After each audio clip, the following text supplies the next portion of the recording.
Arav lunged from the starting point, slicing through the water like a polished blade. The world outside the pool ceased to exist, replaced by the rhythmic cycle of chlorine and the steady, thunderous beat of his own heart. He moved with a grace that seemed more than human. As he touched the wall, the crowd erupted into a deafening roar. His hand struck the pad, stopping the clock at a new world record. He rose from the depths, water streaming down his chest like liquid silver.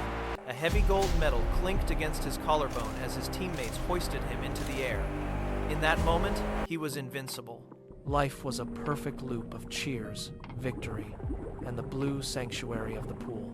He believed he was defined by his speed, never imagining that a different kind of force was waiting just beyond the horizon. Then came the rainy Tuesday that shattered his reality into 1,000 jagged pieces. Tires screeched against wet asphalt, a high-pitched scream of rubber that preceded the sickening crunch of metal twisting like paper. Glass showered the cabin with frozen rain, and then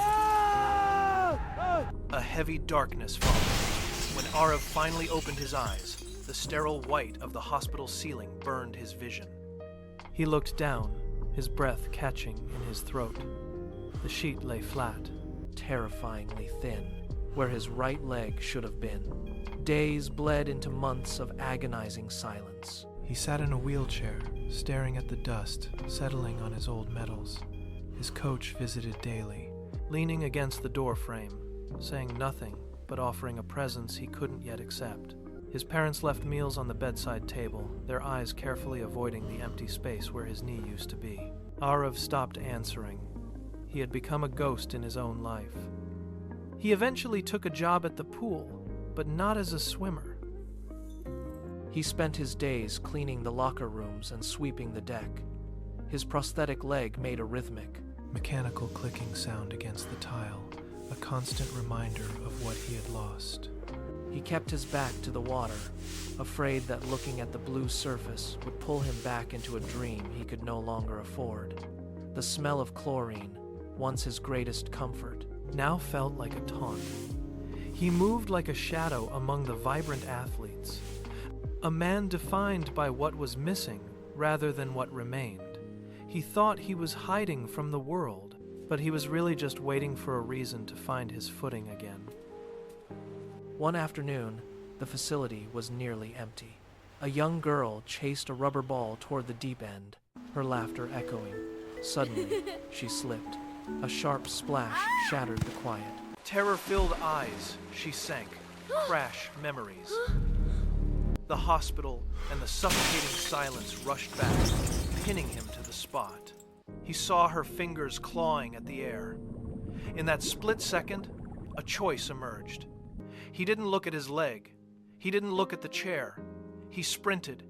His gait was uneven, a limping. Desperate run, but it was relentless.